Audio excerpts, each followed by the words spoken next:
So we did some interviews yesterday. Auntie did, Uncle Phil did, and it came out on the front page of the paper in Vancouver today about what's going on. Gathering of Indigenous Nations in South Dakota to draft a new treaty opposing pipelines. And we have somebody really famous on the picture there. I just wanted to share this because it just came out today.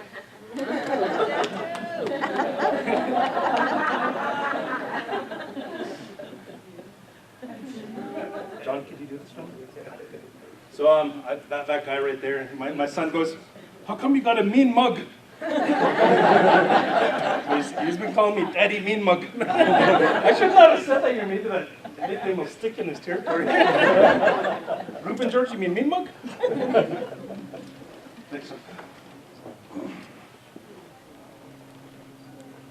So my grandfather was Chieftain George, and he said, "Like the thunderbird of old, I shall rise again out of the sea. I shall grasp the instruments of the white man's success, his education, his skills, and with these tools, I shall build my race into the proudest segment of your society."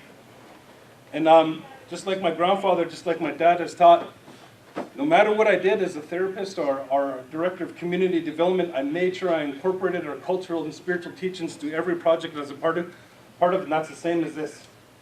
We're protecting the sacred. When our lands and rivers and lakes and sailor seas are healthy, our people are healthy. To Tsleil-Waututh people have always assumed the role of caretakers of our traditional territories, just as the lands and waters have sustained us since time out of mind. It is our sacred trust not to only care for them, but in return, but to restore the environment to its prior state.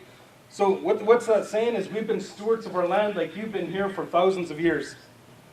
You know, in our villages, our uncle was right, we were 15,000 people in Tsleil-Waututh, and we moved from village, we had different village sites, and we moved from village to village because we wouldn't deplete the resources in one area.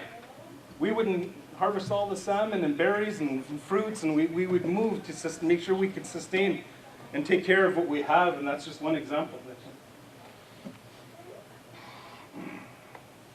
That's our traditional territory. This little spot right here, back. This little spot right here is Vancouver, where 2 million people live. But this right here is all our traditional territory, where 15,000 to Tsleil-Waututh, which means people of the inlet lived. That's what we're caretakers of next. So, like I said, when the tide went out, the table was set.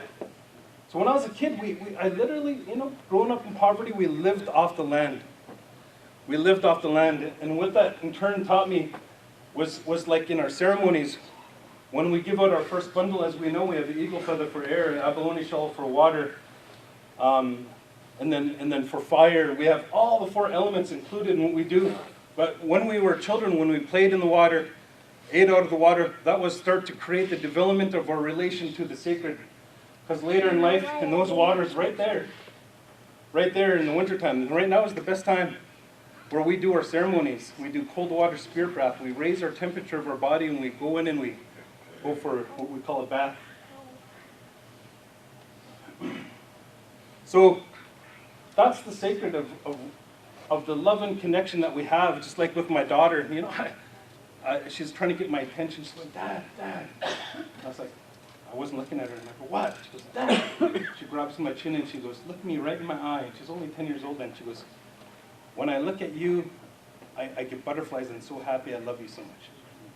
What Dad teaches me in Sundance is that tree is there, and I should be the best I could be to achieve the best possible spiritual experience I could experience by having a connection to that tree.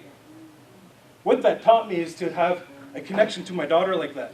At that moment, there's no trauma, no hurt, no pain, nothing standing in my way of having the most beautiful relation I can with my kids. I bring up that example of my daughter because we learned that from the tree and we learned that from the water. So just as though I feel my daughter is sacred, I feel our land and our water sacred. And that's why we say no. Since 2005, Kinder Morgan has quietly transformed our inlet into a tar sands export terminal without our consent. 22 tankers embarked on it in 2005. 50,000 barrels a day in 2008. 79 tankers is what they do right now. What they're proposing is 300 tankers a year. When these tankers are at maximum capacity, they're only 1.5 meters from scraping along the bottom of the inlet. It just blows my mind what's happening. And Tatuna will talk more about it, but they're getting almost 2 million barrels, and the barrel is this big, of oil a day. And you times that by $100, that's how much money they're making a day. $200 million a day.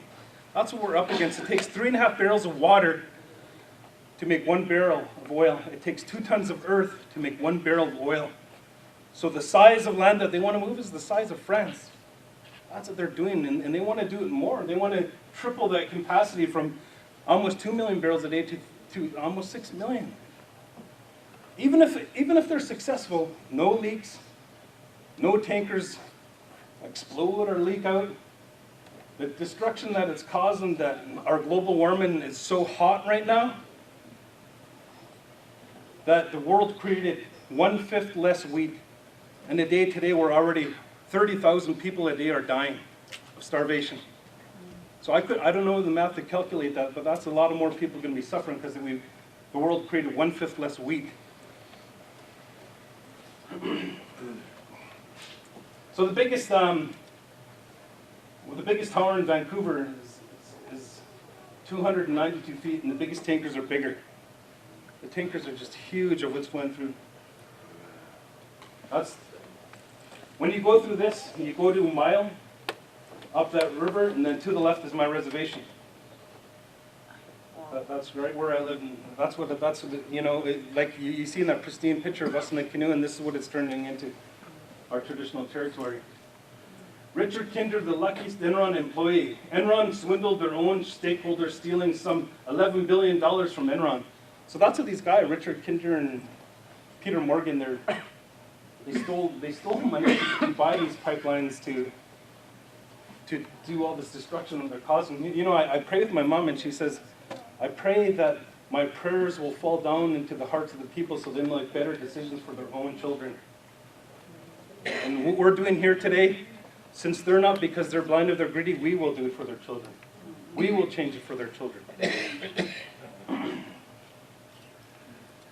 So this, Kinder Morgan, owners of Illinois' natural gas pipeline where explosion occurred, has lengthy records of pipeline workplace safety violations. But our governments work hand in hand with these companies that it's okay for them to break these violations. But not only that, what I get into later, the policies that we do have, the things that are created to protect our land, our Canadian government's changing, which brought into idle no more.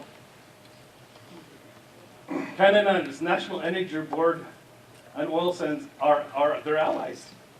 Our National Energy Board, who is supposed to monitor and say, and stick up for us, the people, that things like this shouldn't happen, they're the ones that are okay. They never ever said no to an expansion or development of a pipeline. They never said no.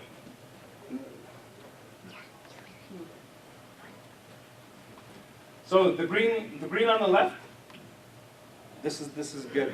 The green on the left, now I'm getting into partnerships. The green on the left is all the nations that signed the Save the Fraser Declarations. 130 nations have said no more. Protect the sacred. So I think that's awesome. Yes. So as you know, with the maps that you have here on the left, there's a little map that we got up about the continued craziness that our governments are trying to do by getting the pipeline through your territory.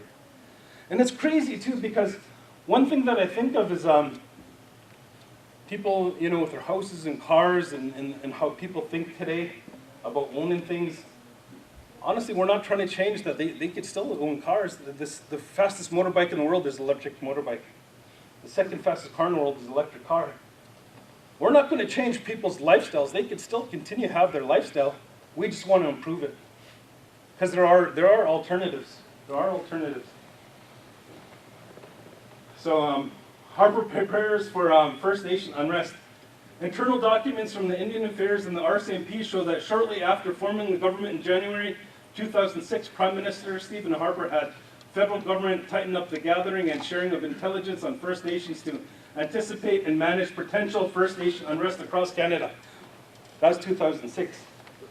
So he brought together the RCMP, the INAC, which is Indian Affairs, and all these other organizations, Lands and Waters, and they said, okay, how are we going to quiet down the First Nations? Well, it's not working out. We're here and we're not stopping. We've been doing this for 30,000 years. 30,000 years we've been doing and being stewards of our land. We're not going to stop now. Residential schools didn't stop us. The genocide didn't stop us. Harper's not going to stop us. We're going to do it.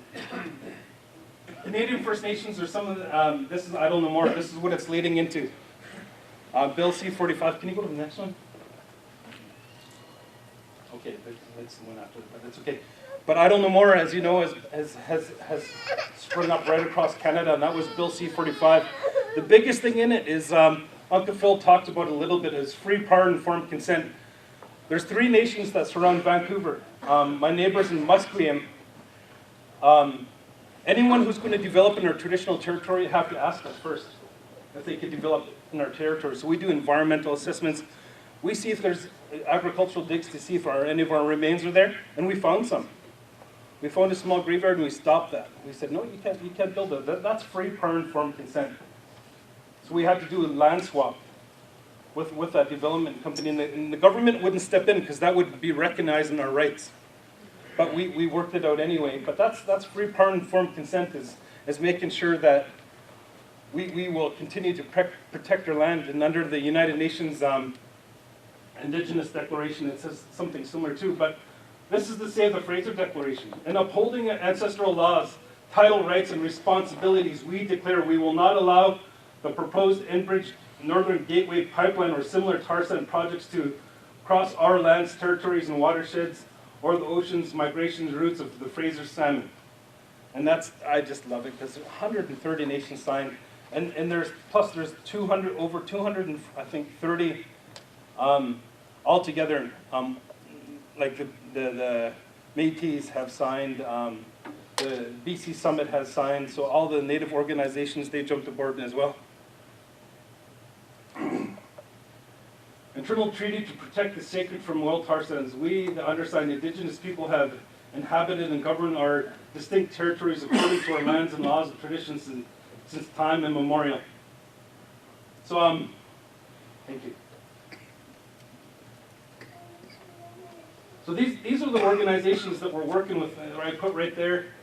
It's just some of the organizations that we're working with, and what we're also doing is this worked out really well, but we're also going to go home and we're going to create a Salish Sea Alliance. That's 20 nations in Washington State and 30 in Canada, and we're going to come together and create an alliance like what the treaty is saying right here too. Because right now we're working with the Yinka Dene, Northern British Columbia, the Coastal First Nations, that's the coast of British Columbia. We're working with the Alberta tar sand groups, and now that I'm so happy that we're doing this here, that this covers all the areas that are coming out of the Alberta tar sands. And the best thing about it, Uncle Phil touched on it, it's bringing solidarity to us all as one nation. And I heard that when prayers all morning, one heart, one mind, one prayer.